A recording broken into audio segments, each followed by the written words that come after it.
Everybody, this is my friend Christine. Hi, Christine. I'm a reporter at WZRB, and I'm always on the lookout for positive human interest stories. Here we go, folks. This is my first strawberry of the season. Yeah, it's juicy. We're gonna play a little exercise called Yes But. I really wish that I could get a job promotion. Why don't you ask for one? Yes, but they say I have to do different work. We need higher ratings. Oh. If it bleeds, it leads. This is totally at odds with the work that I've been doing. It's exploitative. Why don't you try a compromise? Yes, but then I won't be doing the work that I love. Why not try to get me something like this? So what, get some footage of some fat people burning in a car crash? Jesus Christ, just make your stories juicy. And why don't you do different work? Yes, but if I do different work, then I won't be doing the work with the man that I love. Good evening, Sarasota. I'm George Ryan. Christine, you and I have been working together for over a year now, and we've never gone out and have a drink together. Well, you've never asked me. You're not always the most approachable person. Why don't you adjust your thinking? Christine, this isn't the start of one of your moods, is it?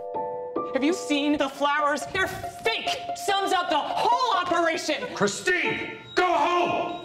These people are ruining me! These people... No, why don't you just listen to me? You okay? Do I not seem okay? Maybe you can get us some footage of the chickens having sex so people can see how the eggs are really made. That's a joke. What is this? What are you doing? I've just been thinking a lot about your idea of sensationalizing the news. I'm agreeing with you. And now, let's kick it over to Christine Chubbuck. Thank you, George. In keeping with the WZRB policy, complete reports of local blood and guts, TV 30 presents what is believed to be a television first.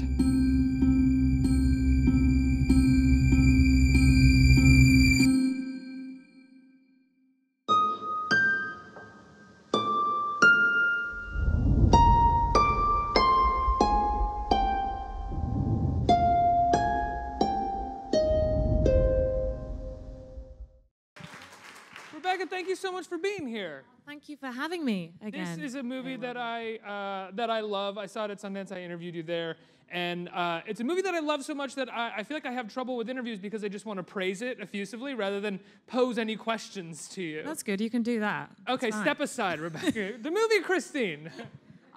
Let's just start from the beginning because this is a tough role. And you would think it's a certain kind of movie, and it's really not that kind of movie. So how was it sold to you, and what did you think it was going to be going to work with this screenwriter, brilliant script, and this director and the work that he'd done before? Well, you know, it was complicated. I heard about the film. I had not heard about. I'd never heard of Christine Chubbuck. I knew nothing about her, and I got the script, and it came with one of these cover letters that you get from your agents, where they sort of reduce the film into a 5-line synopsis. What was the synopsis? Well, it was terrible. As you can imagine, a 5-line synopsis of what this film is going to be is incredibly reductive and kind of horrible. And it made me mad, actually. Because I was like, I don't, why are you doing this?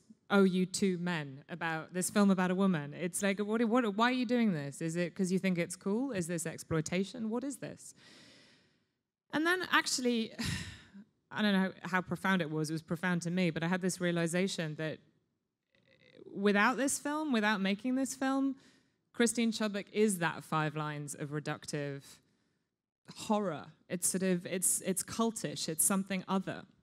And it's left on the internet as the top 10 most shocking things that have ever happened on live TV. And it's one of those things that even after the premiere of these 2 movies that were at Sundance, there was like a new hunt for the video on the internet. And you know, I've got slight problem with that because I feel a great responsibility to take this out of the realm of sensationalism. I think this is a film that is entirely empathetic. It's compassionate, and it's about sensationalism, but it's not sensationalistic. And I thought the reason to make this is to humanize the story and make it universal. And also, when I read the script, you know, I was really struck by the fact that there is a sort of, the real horror, overusing that word, of it is we all know what it's like to be stymied at work, We all know what it's like to get depressed from time to time. We all know what it's like to be unloved. It's really, really hard for us to admit and confront that were it not for the actually random circumstances of gender, social time and place, and brain chemistry, we all have the capacity to go over the edge.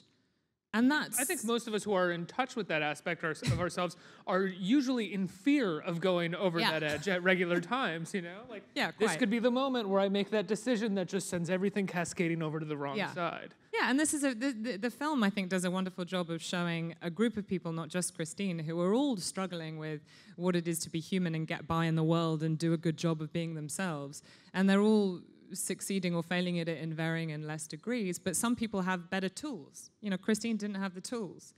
And she is, you know, what she did, it's symbolic of so many things, of, you know, so many things. Was the character of Christine, separating it from the reality a little bit, the character of Christine that you inhabited, was it anything like anything you've played before? Your performance is so nuanced and special in ways, upon rewatching it, just seeing little things that you do in moments in the movie where you're channeling something that means multiple things but could be taken as one surface idea.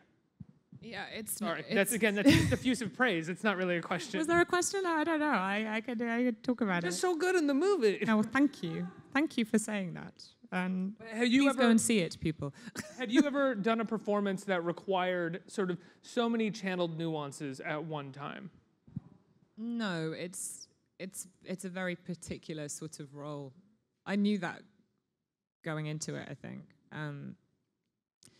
You know, it's a tricky thing. I had 15 minutes of footage to watch of her, and that was really it. And I maintain that it's sort of good in a way that was it, because there is, I think, really good acting. You have to internalize it, and you have to sort of swallow a character, as it were. And I think if you stand a chance of doing that, it has to be something that comes from you as much as it does from external sources. So I watched that 15 minutes of footage, and it was really an exercise in what do I intuit about this person? What do I feel about this person? How does my, you know, she looks like someone who is deeply uncomfortable in her own skin. What would it be like for me to be deeply uncomfortable in my own skin? What happens to my body? So it's informed by both my imagination and the thing. And I think that's the place where truth lives. You can't, you know, otherwise it's impersonation. Do you feel like as an actor you have a sort of an intuition, or you have a sort of closer comfort with being uncomfortable in your own skin, like maybe performing in parts that you weren't necessarily happy with in that moment, or auditioning for things that you weren't necessarily comfortable with, that it might be easier for you to grab that? I know what you're saying, but I think that's complicated, because if you rely too much on your own way of being uncomfortable, then it's that. It can actually make you uncomfortable, and that's not a good place to operate from as an actor. Right. I think you've got to feel secure. Otherwise you're flailing. Like comfortable to perform as a person that's uncomfortable. Yeah. I mean, I think the perform thing is interesting, because that was always the way in for me with her. Because one of the things that really struck me was, this is from the script and from elsewhere, was that this is someone who is doing a performance of what they feel or what they perceive to be normal. Right? And sometimes they're really good at it, and sometimes she's just flat out bad at acting. And that was something that I thought was interesting. And also that regardless of whether she's good or bad at it, everyone around her actually does accept her, which is something that we all don't, you know, we all too often in our darkest moments assume that people won't accept us for... Well, it's such a tragic story, right? Because everybody else in the film is extremely empathetic towards her, but her sort of downfall is that she doesn't know how to empathize with anybody. She doesn't see it. I don't know, yeah, I think she feels things, but she doesn't know how to... You know, she doesn't know how to see that everyone wants to help her, or that there is help to be had. I think she's sort of busy hiding it, and that is a tragedy. I don't know. The writer Craig Shilowich wrote this to exorcise some very personal demons. Part of my process in agreeing to do this was, like I said earlier, I was curious about the fact that a male director and a male writer had created what I felt to be a film that's very much the female perspective in many, many ways. how, the differences that we expect of women and mental health and all sorts of things. So when I met them, I was like, what, where are you coming from? And how do you come at this from a place of honesty? And one thing I will say about Antonio Campos is that he makes often dark films, but he is an incredibly sensitive feeling kind of being. I think that's why he has to deal with that stuff. It's visceral, and he translates all of that into film in a very unique sort of way. And Craig Shilowich had a extended period of depression in his life, and one of the ways in which he came out of it was his work. And when he came across the story of Christine, like you do on the internet, on the 5 most shocking whatevers, he had this personal reaction to it because he thought, well, imagine if I had been a woman, and imagine if I had been a woman in the 70s, and imagine if I had had my work taken away from me. Would I still have made it? Maybe not. And so he roots it in the world of her work and the story, and he talked to people who worked with her and knew her. And I think, he goes on what is publicly known about her. And he comes from a place of truth with it, and I found that to be very moving, and it translated for me on the page as well as whatever I felt about it independently. Your performance and all the performances are really amazing in the film, and you mentioned Antonio Campos is a sensitive guy. He's also sort of technically incredible filmmaker. Incredible. And there are sequences in the film, we saw a brief moment of it in the trailer, the gymnasium sequence, and that is an incredibly emotional scene for your character, while at the same time, the choreography of the camera work is extremely technical. Was it difficult for you to sort of pull off a performance that visceral in a sort of environment that was kind of controlled and technical? No, because he didn't make it that way. It was a sort of strange process to get to the actual filming. It was 3 months of me building a character, I suppose, and talking to him and talking to Craig and understanding what should she look like, what should she sound like, all this sort of thing. And then, I don't consider myself a method actor, but for better or worse, once it got to the 29 days that it took to shoot this film on a tiny, tiny budget, once I had the hair on and the clothes on and everything else, it was difficult not to be her. It had to be concentrated. It just had to be. And Antonio really respected that. So we didn't do all that much talking on set. It was a sort of weird mutual understanding. And he was very, he didn't let me into the mechanics of it. He just sort of... Kind of like, you're going to No, he was like, here you go, Christine, go. Wow. This is the world, go. Don't worry about how we're shooting you. And I would just concentrate on that moment and then, move on. Was it difficult inhabiting this character for those 29 days, coming out of it? Did you have trouble coming out of it at all? Yeah, it was really hard. I mean, I was lucky because there was a lot of visual, there was a lot of, stuff that I had to put on and take off at the end of the day. And the sort of taking off of everything made it slightly easier to let go of it. But it's, like I said earlier, if you want to do this job well, you have to sort of, you have to have a kind of intimacy with a character that can sometimes be hard to let go of, yeah. You mentioned that you shot for 29 days on a sort of small budget, and another praise for the film. I'm watching the film and I'm thinking they couldn't have had that big of a budget because of the state of independent film right now, there's no way for a story like this to get a massive budget. But the film looks beautiful, and it looks like a movie from maybe 10 or 12 years ago that would have gotten like a $10, $15 million budget for a movie like this. I think that's just the genius of the DP, Joe Anderson, and everyone that worked on it. Nobody was making this film for the money or for what. Everyone who came to make this film wanted to do it because they had some sort of innate understanding of the significance of this story, and felt like it was important to make it. And it, and so there was a kind of, everyone lived with her and wanted to do the best, and that was a special thing. Actually, it's rare. honestly. What was it like casting the other people around you? Obviously, you were the first person to sign on, but the supporting cast, Timothy Simons, Michael C. Hall, Tracy Letts, Maria Dizza, like an incredible supporting cast. Incredible in this movie. cast. J. Smith Cameron. How did you guys go about casting all these people? It had nothing to do with me, so I don't know. But it was. I know that Antonio had a respect for theatre actors, New York theatre actors, and so he wanted and knew a lot of those people. I think Tracy Letts was one of the last people to come on board. I'm telling you that there's nothing to make you feel validated or good about something you're working on than a Pulitzer Prize winning playwright telling you that the material is great every day. It was really good. So he would just come in and be like, "This is just great." No, he would consistently. He was like, "This is a great film. This is going to be a great film." He was very, very supportive. What do you think? You have a theater background as well, right?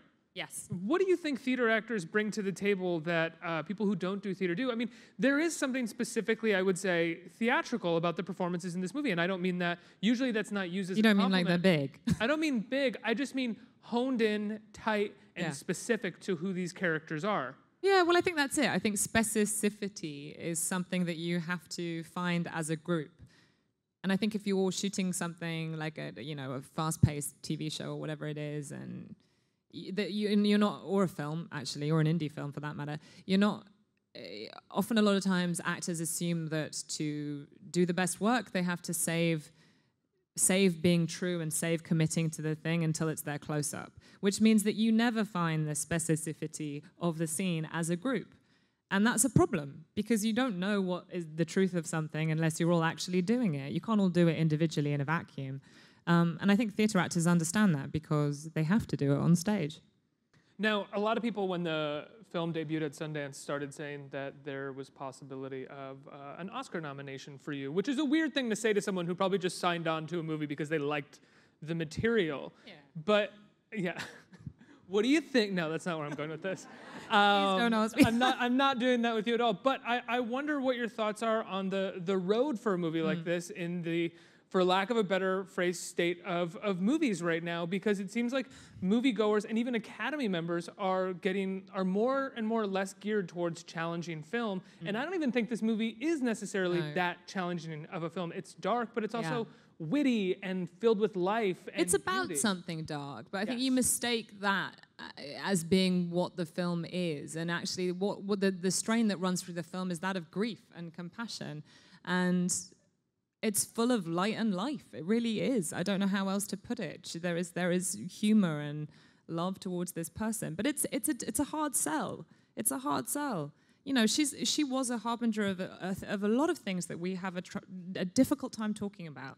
Mental health issues, suicide. In fact, the notion that, fear can be used to manipulate and control people in the world. I mean, that's hardly something that we're alien to in America right this second. So, I have no idea what I could possibly be talking about. Fear and manipulation, I'm not sure. It sounds like you're referencing someone specific, but I don't know who. I just mean that it's relevant, but I think I think there is a... And I think also news and journalism is extremely relevant. It's a direct line from if it bleeds, it leads to clickbaiting. Sorry, AOL. That's fine. I mean, it's not, to save AOL a little bit there, it's not everywhere. It's everywhere. It's clickbaiting, and everybody is also really scared of power and won't ask questions of power because they want to maintain connections to it. Absolutely. And at the same time, they want to keep people watching. And the only way to do that is the sort of lowest common denominator, base urges. Yeah, but I think the one of the great achievements of this film is that it doesn't warrant a simplistic response, and it creates a debate. And there is a sort of strange irony that this is a woman who wanted to be famous for doing good, for being herself, for bringing journalism that had integrity, and she ended up, by her own volition, getting headlines for blood and guts. And there is some sort of potential redemptive story in that she might stand a chance now with this reinterest of the headlines being about the debate rather than the thing itself. And I think that's what the film asks you to question, are all the things that she signifies, not talk about the horror, the awful tragedy of the thing itself. Well, I guess one of the questions that I have about Christine, the character, because I don't really want to say anything about the person or anything, but no, Christine, I can't. Christine, the character, is that she wants all these things, but one of the bravest choices of the film is to kind of ask the question sometimes, is she good enough for Right, them? absolutely. Is she a good enough journalist? Yeah. Is her work actually good enough? Is she a good enough person with other people? And she's a real anti-hero when it comes to that question, I think. Yeah. Oh yeah, yeah. There's a sort of you know, kind of there's a sort of I don't know. She might not have been that great a journalist. I think but she could have stood a chance of living. You know, that's the sort of. Yeah, she doesn't deserve. But I think a less brave movie would try to offer up a lot of sort of condolences in regards to that. Like she was really going to make it if they just hadn't gotten in her way this one or two times. No, I don't think that the movie points fingers at anyone. I think it actually does the opposite. It suggests that lots of people were trying to help. It was just very difficult. It's just very difficult. Let's open it up to the audience for some questions. Right here. Hi, Rebecca. Hello. Thank you for coming. I'm a big fan, and you collaborated with two of my favorite actors. I was wondering how you felt acting in Parade's End with Benedict Cumberbatch and in Iron Man 3 with Robert Downey Jr. Oh, that's a good question. Yeah, Benedict I have known for a long time. I worked with him before Parade's End on a film called Starter for 10, actually, which was, I think, both of our first films. And I've known him forever. I've known him since I was about 17. Yeah. So we had a really good time because we were playing two people that had been married for 10 years. And we, you know, I think just by virtue of having known each other for 10 years, that it sort of informed quite a lot of that. But I had a blast working with him, and I'd love to do it again. I love doing that. Sylvia Teagens in Parade's End is one of my favorite characters that I've ever got to do. Yeah. And was the other one Robert Downey? And Robert Downey Jr. It was I had a really brilliant time with him. We made each other laugh a lot, and his sort of capacity, as we all know, to improvise and come up with things is bar none. It's incredible. No, that was like you don't really want to improve on Tom Stoppard's writing, so we mostly left that alone. Not to mention the fact that it's remarkably difficult to improvise Edwardian things. You know what I mean? Next question. Hey, so did you research the character or her story to get into the role, or like also talk to any like depressed people or clinically depressed people? Yeah, I didn't speak to anyone that knew her. Craig spoke to her friends and co-workers, which is really where the world is set. There's not, you know, anything that is not true to life in the movie is by process of omission rather than actual made up stuff. And it is very focused in the world of the work. So yeah, my research was, in relation to her, was quite minimal. I had the 15 minutes of footage and I sort of left it at that.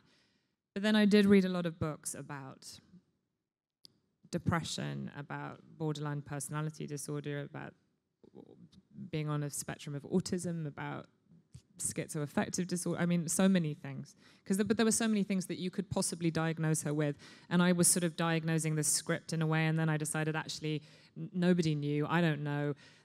But it helped. It helped to sort of think about what it's like to be someone who is in that place of having a suicidal thought, which is a complicated thing. I also have people, like we all do, in my close circle who have issues with mental health. But on a more general level, it was more about tapping into the fact that I know what it feels like. I mean, we all know what it feels like. It's just about amplifying that. You know, I've definitely had lows in my life that I felt were insurmountable, and I've sought help and gone to therapy. I'm not ashamed to say that. I don't think any of us should be ashamed to talk about these things. I've never been medicated or actually diagnosed with anything. I've had issues with anxiety from time to time. And everyone knows somebody. So yeah, I drew from that. Sure. It's such a fascinating thing to portray mental illness, but at a time where it wasn't really diagnosed, and So the movie never diagnoses it or gives it one clear problem. So it sort of makes sense that you would read as many different kind of things and try to mash them all together almost. Yeah, it was just a kind of way of like, what do I need to do to make sense of this person? But then there was also other sort of research that was less to do with that and more to do with just the 70s. Like I spent 3 months pretty exclusively watching movies from the 70s and it's got watching a great 70s television. vibe. And well, yeah, I mean, I think something that is not talked about all that much, or yet hasn't been talked about all that much, is how much the film is in dialogue with films of that period. You know, and in the filmmaking itself, in the colors and the performances, and there's so many. And when you watch those films, there is a sort of paranoid quality to so many of them. You know, there are so many films that deal with that level of paranoia. Even just stylistically, the way he uses his zooms and scenes and the color tone of the film, like not just the sort of set design and the walls or anything, but the actual sort of color of the film is kind of like this orangish brown 70s hue. It's really great. Yeah. One more question, and then I'll probably shower her with a few more. Congratulations on choosing such a topical subject, considering what's going on in our political landscape. And the thing that interests me here is, you know, since the 70s through current day, the sensationalism that you talk about in television has become like an infectious disease. And it seems to be becoming more and more outrageous, and it continues to compound itself. And now we have a very interesting situation which could affect ourselves politically. It's now transferred itself to the political landscape in a way that it's never done before. And I'm curious, you know, I think this film is probably going to resonate a lot with people despite the fact that it's the 70s. The sensationalism, I think, is on everybody's mind. And I'd like to get your input on what you think from after doing a movie like this. And I know in England it's kind of more commonplace. You know, you sort of take whatever's printed in the newspaper and you put it in the pigeon's cage in the morning. What is your impression of what's happening politically? Because we have sensationalism that's crossed a boundary that it's never crossed. Can I just say that you asked a question the same way that I ask questions? Are we related? Do I know your mother? An extremely roundabout way to ask, why'd you do the movie? Yeah, look, I think it's it's a topic that is current, important, frightening, worthy of discussion, worthy of awareness. And you know, that's why I make art. Make you fearful? No, because that would be a problem, wouldn't it? If the people trying to generate the fear made me fearful. So no. Rebecca, Christine is beautiful. It's haunting. It's dark. It's tragic. But I think above all, it's also like a really entertaining, wonderful film to watch. When can people start checking it out? I think it comes out in October, right? October 14th at Film Forum in New York, and then we'll see from there. Congratulations on an amazing performance. Thank you. Thank you so much for being here, Rebecca. Thank you.